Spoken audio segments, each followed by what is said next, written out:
Hote, Mahdi. Salam alaikum, bienvenue dans le Mahdi Mindset. Je suis votre frère Mahdi. Laisse-moi te poser une question, très simple en apparence, mais qui peut retourner toute ton ramadan. Quand tu dis « j'aime le prophète », qu'est-ce qui a réellement changé dans ta façon de répondre quand tu es blessé, critiqué ou quand tu as le pouvoir de te venger? Pas ce que tu ressens dans ton cœur, pas les larmes quand tu entends son nom, mais ta dernière dispute, ton dernier mail sec, ta dernière opportunité de faire payer quelqu'un. À ce moment-là, qui était ton modèle, ton ego ou le messager d'Allah? Aujourd'hui, jour 24 de Ramadan, on va toucher un point très sensible, l'amour du prophète, non pas comme une émotion, mais comme une soumission. Pas une soumission écrasée, passive, une soumission noble. Je laisse Sassouna corriger mes goûts, mes réflexes, ma façon de diriger, ma façon de pardonner, même quand j'ai l'avantage. Notre encre d'histoire. Aujourd'hui, c'est une scène que tu connais peut-être, mais que tu n'as peut-être jamais regardée comme un miroir pour ta propre vie. Imagine, après des années d'humiliation, d'exil, de guerre, le prophète revient à la Mecque. Il a tout l'avantage, militairement, moralement, spirituellement. Devant lui, des visages qui l'ont insulté, frappé, affamé, chassé, des gens qui ont tué ses compagnons, brisé des familles, planté des lances dans des corps qu'il aimait. Et maintenant, ils sont là, vulnérables, la tête baissée. Ils savent que, dans la logique humaine, l'heure de la revanche a sonné. Si c'était toi, à sa place, avec ce pouvoir, cette légitimité, cette douleur accumulée, qu'aurais-tu fait? Cette scène, la conquête de la Mecque, va être notre miroir aujourd'hui, parce qu'elle nous montre que la mission du prophète n'était pas seulement de transmettre un message, mais d'incarner, en temps réel, sous le regard d'Allah, ce que signifie être guide sans voler une once de la seigneurie d'Allah. Allah est Al-Had, le guide, et il a choisi de guider l'humanité à travers un homme qui, au moment le plus dangereux pour l'ego, a choisi la miséricorde au lieu de la vengeance.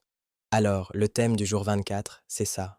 Comment faire de l'amour du prophète, non pas un slogan, mais un standard qui s'impose à toi quand tu as le dessus, au travail, à la maison, dans ton couple, avec tes enfants, avec ceux qui t'ont blessé.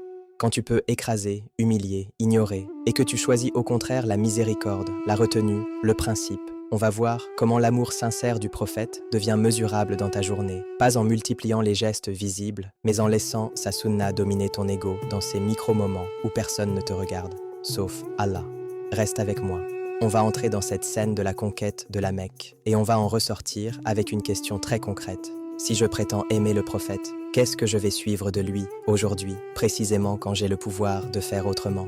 Hote, Mahdi, imagine, la Mecque est silencieuse. La ville qui a expulsé le prophète, qui a tenté de le tuer, qui a torturé ses compagnons, qui a ri de sa douleur. Aujourd'hui, elle est entre ses mains. Les ruelles sont pleines de regards baissés. Les anciens ennemis se cachent derrière leurs portes. Certains tremblent, d'autres se rappellent les insultes qu'ils ont lancées des années durant. Et lui avance, pas comme un conquérant arrogant, mais comme un serviteur qui sait que son Seigneur le regarde. Sa tête est penchée, au point que sa barbe touche presque sa monture. Pas de triomphe théâtral, pas de « vous voyez, j'avais raison ». Juste un cœur qui sait que le vrai pouvoir n'est pas de prendre sa revanche, mais de rester fidèle à la mission que Dieu lui a confiée. Pourquoi cette scène nettoie le cœur? Parce qu'elle met à nu nos mensonges intérieurs. Tu vois, toi et moi, on aime dire « j'aime le prophète ». Mais dans notre imaginaire, c'est souvent un amour décoratif. On pense à l'émotion, au chant, aux larmes, à l'attachement affectif. Alors que dans le Coran, Allah dit clairement, dit « si vous aimez vraiment Allah, suivez-moi, alors Allah vous aimera ». L'amour, dans le langage du ciel, ce n'est pas ce que je ressens, c'est ce que je suis prêt à suivre, même quand mon ego ne veut pas. Regarde ton cœur dans le miroir de la conquête de la Mecque. Tu as déjà connu ça. Au travail, on t'a manqué de respect. Puis, un jour, les rôles s'inversent. Et c'est toi qui as la main. À la maison, quelqu'un t'a blessé par des mots, puis un jour, il ou elle a besoin de toi. Dans ton couple, ton ami, ta famille, tu sais très bien ce que c'est que d'avoir l'avantage moral, d'être celui, celle qui pourrait dire « Maintenant, tu vas voir ». C'est là que se joue la vérité de ton amour pour le prophète. Parce que lui, le jour où il a tout le pouvoir, il ne se venge pas, il ne ridiculise pas, il ne humilie pas. Il dit « Allez, vous êtes libre ». Ce n'est pas de la faiblesse, c'est de la royauté du cœur. La dimension de l'âme aujourd'hui, c'est de comprendre ceci. Le prophète n'est pas seulement ton modèle quand tu es faible, quand tu es victime, quand tu subis. Il est ton modèle, surtout quand tu as la possibilité de t'imposer, parce que c'est là que ton ego se dévoile. Quand tu n'as pas de pouvoir, être gentil n'est pas une preuve de pureté, c'est parfois juste un manque d'options. Mais quand tu peux écraser et que tu choisis la miséricorde, la retenue, la justice sans cruauté, là, tu es en train de marcher derrière lui. Et ça nettoie quoi dans le cœur? Ça nettoie le besoin de dominer, le plaisir de voir l'autre à terre, la jouissance de rendre la monnaie, la religion utilisée comme costume identitaire, sans transformation intérieure. L'amour du prophète devient un filtre. Tu t'apprêtes à répondre sèchement à quelqu'un qui t'a blessé. Tu t'arrêtes une seconde et tu te demandes, si le prophète était témoin de cette scène, est-ce que je serais fier de lui dire « Ya Rasulallah, voilà comment j'ai agi quand j'avais le dessus ». Tu t'apprêtes à humilier un collègue devant tout le monde pour montrer que c'est toi le boss. Tu t'arrêtes et tu te dis « Est-ce que je suis en train de suivre mon ego ou un homme envoyé comme miséricorde pour les mondes ?» Le rôle modèle, ce n'est pas seulement copier des gestes. Ce n'est pas juste « je mange avec 3 doigts, je mets ma chaussure droite en premier, je laisse pousser ma barbe, je dis quelques invocations ». Tout ça est noble, mais si, au fond, dès que tu as un peu de pouvoir, tu deviens dur, revanchard, blessant, orgueilleux, alors tu es en train d'imiter l'apparence d'un prophète dont tu n'as pas encore laissé entrer la lumière dans ton caractère. Aujourd'hui, la purification, elle se joue ici. Est-ce que je suis prêt à laisser la sunna corriger mes réflexes? Je préfère répondre vite et fort. La sunna me dit « Retiens-toi, pèse, sois juste ». Je préfère couper la relation, ignorer, faire payer le silence. La sunna me dit « Cherche la réconciliation quand elle est possible ». Je préfère utiliser ma position de parent, de manager, de mari, de femme, de grand frère pour imposer et écraser. La sunna me dit « Le vrai chef est serviteur, pas tyran ». Et là, tu sens une résistance à l'intérieur. Cette résistance, c'est exactement l'endroit où ton cœur a besoin d'être lavé. La question qui tranche est simple. Quand ma volonté rencontre la volonté du prophète, qui gagne? Si c'est toujours moi d'abord, alors mon amour pour lui est encore théorique. Mais le jour où, dans une situation concrète, tu sens ton ego bouillir et tu dis intérieurement « Ya Allah, je pourrais faire ce que je veux, mais par amour pour ton messager, je choisis la miséricorde, la retenue, la justice », ce jour-là, tu n'es plus juste en train de parler de lui. Tu es en train de marcher derrière lui. Et tu sais ce qui est magnifique? Le verset ne dit pas seulement « Suivez-moi ». Il dit « Si vous aimez Allah, suivez-moi. Allah vous aimera ». C'est comme si Allah te disait « Chaque fois que tu sacrifies un réflexe de vengeance pour une réaction prophétique, tu avances vers mon amour. » Ce n'est pas juste que tu aimes le prophète, c'est qu'Allah commence à t'aimer, toi. Et ça, pour l'âme, c'est plus fort que toutes les reconnaissances humaines. Alors aujourd'hui, la dimension spirituelle de prendre le prophète comme rôle modèle, ce n'est pas de remplir ta journée de symboles visibles pour les autres. C'est de choisir un micro-moment là où tu as du pouvoir. Pouvoir sur une réponse, pouvoir sur une décision, pouvoir sur une personne plus vulnérable et de dire, là, tout de suite, je vais prouver à mon propre cœur que j'aime vraiment ce messager en laissant sa sunna dominer mon ego. Ce n'est pas spectaculaire, personne ne va te féliciter, mais le ciel, lui, enregistre. On va continuer ensemble et on va traduire ça dans ta journée. Comment rendre cet amour mesurable, concret, au travail, à la maison, dans tes tensions.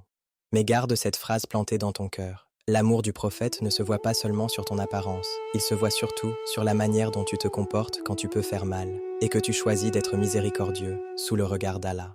Hôte m'a dit, imagine la scène, 20 ans d'insultes, de coups, de boycotts, de tortures contre tes proches.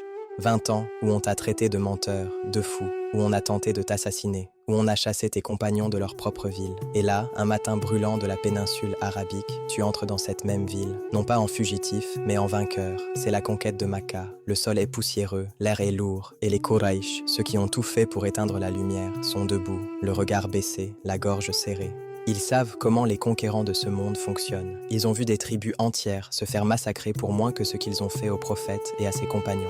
Derrière le prophète, 10 000 croyants. Des hommes qui ont perdu des pères, des frères, des enfants, à cause de ces mêmes visages qui se tiennent maintenant devant eux. Ils ont l'épée à portée de main. La justice, selon la logique humaine, serait la revanche. Le prophète avance. Sa tête est inclinée, non pas en orgueil, mais en humilité, au point que sa barbe touche presque la selle de sa monture. C'est un conquérant, mais un conquérant sous le regard d'Allah. Il entre dans la mosquée sacrée. Il fait tourner la Kaaba autour de laquelle on a planté des idoles pendant des années, et il récite « La vérité est venue, et le faux a disparu, car le faux est destiné à disparaître. » Les idoles tombent une à une, le symbole de la Jahiliya s'effondre. Puis vient le moment que ton ego à toi attendrait depuis 20 ans. Les chefs de Quraysh sont rassemblés. Abu Sufyan, Ikrama, Safwan, ceux qui ont mené les armées contre lui, ceux qui ont ri quand les croyants saignaient, ceux qui ont planifié Uhud, la tranchée, tout.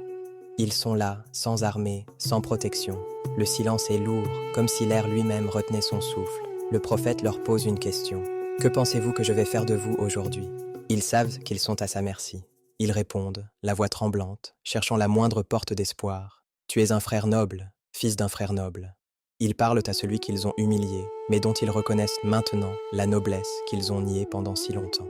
C'est ici que se joue la différence entre l'ego humain et le cœur prophétique. Avec un seul mot, il pourrait faire couler le sang, effacer des années de douleur par une explosion de vengeance. Mais il est Rahmatan lil alamin, une miséricorde pour les mondes. Alors il prononce une phrase qui traverse les siècles. Je vous dis ce que Youssouf a dit à ses frères. Pas de blâme sur vous aujourd'hui, qu'Allah vous pardonne. Il est le plus miséricordieux des miséricordieux. Allez, vous êtes libres. Imagine leur visage. Ils s'attendaient à l'épée, ils reçoivent l'amnistie. Ils s'attendaient à la logique des hommes. Ils rencontrent la logique de la prophétie. Ce n'est pas de la faiblesse, ce n'est pas de la naïveté. C'est la maîtrise absolue de soi au moment où on a le plus de pouvoir. C'est ça, l'amour d'Allah, qui s'exprime dans un cœur humain, quand la colère est légitime, mais que la miséricorde est choisie pour Allah. Et regarde le résultat. Ceux qui étaient les plus acharnés deviennent certains des plus sincères musulmans. La ville qui a expulsé le prophète devient le centre de la Ummah. Une seule décision, un seul choix de miséricorde au lieu de vengeance a changé l'histoire. Pourquoi on te raconte ça, toi qui écoutes peut-être dans ta voiture, dans ta cuisine, ou allongé après une longue journée de jeûne? Parce que, évidemment, tu ne vas pas conquérir une ville aujourd'hui, mais tu vas conquérir des moments de pouvoir. Tu vas entrer dans un bureau où quelqu'un dépend de ta décision. Tu vas recevoir un message où tu as le pouvoir de blesser ou d'apaiser. Tu vas croiser un proche qui t'a fait du mal et tu auras la possibilité de rappeler le passé ou d'ouvrir une porte. Ce sont tes petites conquêtes de Maca. Et là, dans ces micro-scènes, l'amour du prophète se mesure vraiment. Est-ce que tu vas imiter Quraysh ou imiter Muhammad? Est-ce que tu vas laisser ton ego dire « c'est mon tour de faire mal » ou est-ce que tu vas laisser la sunna dire « c'est mon tour de montrer la miséricorde sous le regard d'Allah » ? Souviens-toi, il avait toutes les raisons humaines de se venger, mais il avait une raison divine de pardonner. Toi aussi, tu as des raisons humaines de répliquer. Cherche ta raison divine de te retenir. Alors aujourd'hui, quand tu penseras à la conquête de Maca, ne la vois pas seulement comme un événement historique. Vois-la comme un modèle opérationnel pour ton propre cœur. Quand tu as l'avantage, quand tu as le dernier mot, quand tu as la preuve, quand tu sais que l'autre a tort, pose-toi cette question simple. Qu'aurait fait le prophète si c'était lui qui avait mon pouvoir, mon clavier, ma langue, ma position ? Et si tu choisis une micro-amnistie, une micro-miséricorde, une micro-retenue, alors là, tu n'es plus dans le symbolique. Tu es en train de suivre réellement celui qui a entendu ces mots d'Allah. Et nous ne t'avons envoyé que comme miséricorde pour les mondes. Et peut-être, dans ce moment d'invisible, Allah te regarde et il dit aux anges « Regardez mon serviteur, ma servante, il pouvait se venger, il a choisi la miséricorde, par amour pour mon messager. » Hôte Mahdi. Imagine une autre scène, pas Maca, pas la conquête, pas les foules. Imagine une petite pièce, banale, quelque part dans ce monde. Une cuisine, un open space, un salon, le soir de Ramadan. Toi, assis devant ton téléphone, le message de provocation sous les yeux. On t'a humilié, on t'a trahi, on t'a parlé avec mépris. Et là, tu as le pouvoir. Le pouvoir de répondre sec, de balancer un screen, de faire un commentaire qui détruit, de rappeler une faute passée que l'autre a honte d'avoir commise. Tu écris la réponse. Ton doigt est sur « Envoyer ». À ce moment précis, tu penses à lui. Tu revois Maca, les ennemis d'hier, les bourreaux d'hier, debout devant lui, tête baissée. Il pouvait dire « Prenez-les tous ». Il a dit « Idabufa antumu titulaka ». Allez, vous êtes libre. Dans ta petite pièce, tu inspires, tu effaces ta phrase, tu écris quelque chose de plus neutre, ou tu ne réponds pas. Tu ne changes pas la vérité, tu ne nies pas l'injustice, mais tu refuses la vengeance. Tu ne le sais pas, mais à ce moment-là, la pièce n'est plus vide. Les anges sont là. Dans le monde invisible, il y a des scribes qui ne dorment jamais. Allah les a chargés d'une mission. Ils écrivent tout. Pas seulement ce que tu fais, mais pourquoi tu le fais. Quand tu te retiens par amour pour le prophète, par respect pour sa sunna, ils n'écrivent pas simplement « il n'a pas répondu ». Ils écrivent « il avait la capacité de faire du mal ». Il a choisi la miséricorde par amour pour Allah et pour son messager. Ce n'est pas une simple non-action. C'est un acte de leadership spirituel enregistré dans un livre que tu liras toi-même le jour où rien ne sera oublié. Les anges sont témoins de ce que ton ego voulait et de ce que ton amour pour la sunna a décidé à la place. Un jour, ton corps sera posé dans la terre. Plus de clavier, plus de statuts, plus de répondre à tous, plus de groupe WhatsApp, plus de stories vues par 200 personnes. Juste toi, un linceul, la terre et 2 anges qui s'approchent. On les appelle Munkar et Nakir. Ils ne te demanderont pas combien de likes sur tes posts, combien de fois tu as eu le dernier mot, combien de débats tu as gagné. Ils te demanderont Man Rabouk, Madenouk, Man Hada, Rajul Allada Bouaïta Fakoum. Qui est ton Seigneur? Quelle est ta religion? Qui est cet homme qui a été envoyé parmi vous? Et là, la réponse ne sera pas un slogan. Tu ne pourras pas dire mécaniquement « c'est Muhammad, le prophète de l'islam ». Parce que dans la tombe, on ne récite pas par mémoire, on récite par vérité vécue. Si, dans la vie, tu as laissé sa sunna corriger ton ego, si tu as choisi la miséricorde quand tu avais le dessus, alors son nom sera familier à ton cœur comme le nom d'un ami proche. Tu répondras avec stabilité, comme quelqu'un qui ne parle pas d'un inconnu, mais d'un modèle qu'il a essayé de suivre. Les anges seront témoins de chaque fois où tu t'es tu, parce que tu te rappelais qu'il s'est tu à Maca au lieu de se venger. Ils seront témoins de chaque micro-amnistie que tu as offerte, alors que tu aurais pu humilier. Et cette miséricorde-là, dans la tombe, sera une lumière. Le jour du jugement, les gens viendront avec des montagnes de prières, de jeûnes, de discours, de contenus islamiques. Mais il y aura aussi des montagnes de blessures causées, de cœurs brisés, de humiliations gratuites, surtout quand ils avaient le pouvoir. Ce jour-là, le prophète sera sous l'ombre du trône, en train d'intercéder, de dire « Ummati, Ummati ».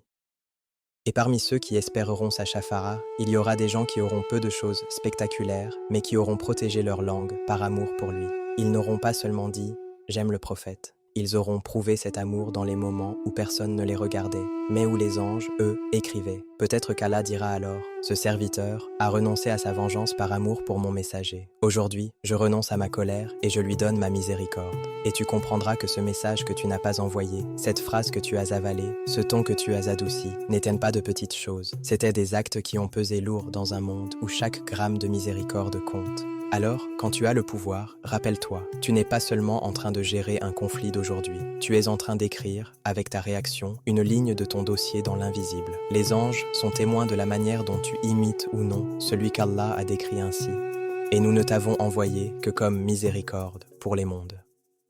Et peut-être, dans un moment où tu te retiens et où tu choisis la sunna contre ton ego, les anges montent avec cette scène. Et Allah dit « Ce serviteur m'a prouvé que sa référence, ce n'est pas seulement son orgueil, c'est mon bien-aimé.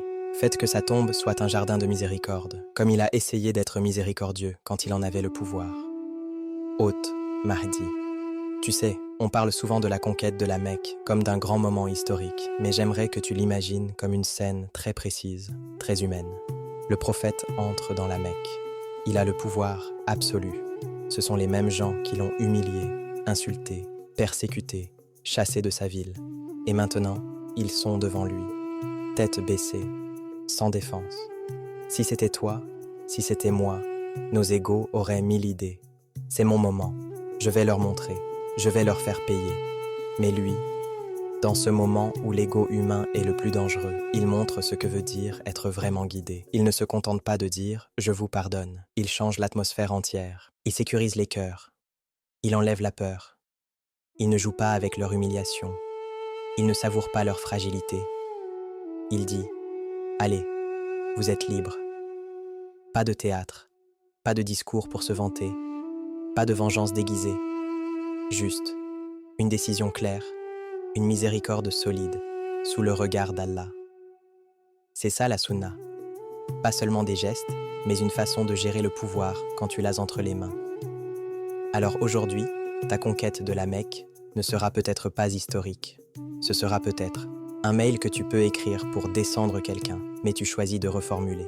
Un message vocal où tu pourrais humilier un proche, mais tu choisis une phrase plus douce, sans perdre la vérité. Une discussion au travail où tu as l'avantage, tu as les infos, tu as le soutien du chef et tu pourrais écraser l'autre, mais tu choisis de le corriger sans le détruire. Voilà l'action très simple que je te propose aujourd'hui, une sunna pratique, mesurable. Choisis une situation où tu as l'avantage, moral, émotionnel, social, hiérarchique, et dis-toi intérieurement, là, je vais imiter le prophète, je vais pratiquer la miséricorde avec principe. Concrètement, avant de répondre ou de décider, pose-toi une seule question. Est-ce que ce que je m'apprête à faire ressemble plus à la vengeance de mon ego ou à la miséricorde de mon prophète? Si c'est l'ego, tu changes. Tu baisses le ton, tu retires une pique, tu remplaces une humiliation par une correction digne. Et tu ne le fais pas pour que les gens disent « Quel saint, mashallah ». Tu le fais en silence, dans ton cœur, en disant « Ya Allah, je renonce à ce que mon ego veut par amour pour ton messager. Accepte-le de moi. » Une seule scène aujourd'hui, une seule décision où tu avais le pouvoir et tu as choisi la sunna au lieu de l'ego. C'est ça, l'amour du prophète qui commence à devenir réel. Quand ta manière de répondre change parce que lui, un jour, a choisi la miséricorde alors qu'il pouvait tout détruire. Oteux, Mahdi. Alors, si on devait tout résumer en une seule image aujourd'hui, ce serait celle-là. Toi, devant une porte ouverte. Derrière cette porte, il y a ton ego qui t'invite à répondre fort, à prendre ta revanche, à montrer que tu as le pouvoir. Et juste à côté de cette porte, il y en a une autre, plus discrète, presque silencieuse. Sur cette porte, il y a écrit « Miséricorde avec principe ». C'est la porte du prophète. La porte de la conquête de la Mecque, la porte de l'amnistie, la porte du cœur qui pourrait écraser, mais qui choisit d'élever. L'essentiel de ce jour 24, c'est ça. L'amour du prophète n'est pas une émotion passagère, c'est un choix répété. C'est quand tu laisses sa sunna corriger ton réflexe, quand tu laisses sa douceur tenir la main de ta colère, quand tu laisses sa loyauté mettre des limites à ta vengeance. Une fois, dans une seule situation, tu choisis sa porte à lui et pas celle de ton ego. Et tu dis intérieurement « Je fais ça pour toi, Ya Allah, par amour pour ton messager ». Maintenant, on va demander ensemble la chose la plus précieuse. Non pas seulement aimer Allah, mais être aimé par lui. Répète doucement avec moi, ou écoute simplement en laissant chaque mot toucher ton cœur. Allahumma inni as'aluka hubbaka, wa hubba man yuhibbuka, wa hubba amalin yuqarribuni ila hubbik. Oh Allah, je te demande ton amour, l'amour de ceux qui t'aiment, et l'amour des actions qui me rapprochent de ton amour. Ya Allah, ne fais pas de notre amour pour toi et pour ton prophète un simple discours sur nos lèvres. Fais-en une lumière qui change nos réflexes quand on a le pouvoir, quand on est blessé, quand on a envie de répondre trop fort. Ya Allah, apprends à nos cœurs à préférer la sunna à l'orgueil, la miséricorde à la vengeance, la vérité au théâtre religieux. Ya Allah, donne-nous l'ikhlas, une sincérité qui ne cherche ni les compliments ni les applaudissements, mais seulement ton regard. Et donne-nous la mutabara, le fait de suivre réellement ton prophète bien-aimé, dans nos prières, nos paroles, nos décisions, surtout quand c'est difficile et que notre ego réclame le contrôle. Ya Allah, fais que dans nos foyers, au travail, avec nos proches, on soit un peu du parfum de sa miséricorde et protège-nous de transformer la sunna en simple identité, sans cœur, sans profondeur. Pardonne-nous nos manquements, accepte nos petites tentatives et inscris-nous parmi ceux que tu aimes et que ton messager reconnaîtra au jour du jugement, comme ceux qui ont essayé, malgré leur faiblesse, de marcher sur ses traces. Aman. Qu'Allah vous préserve. Rendez-vous demain pour la suite du voyage. Salam alaikum.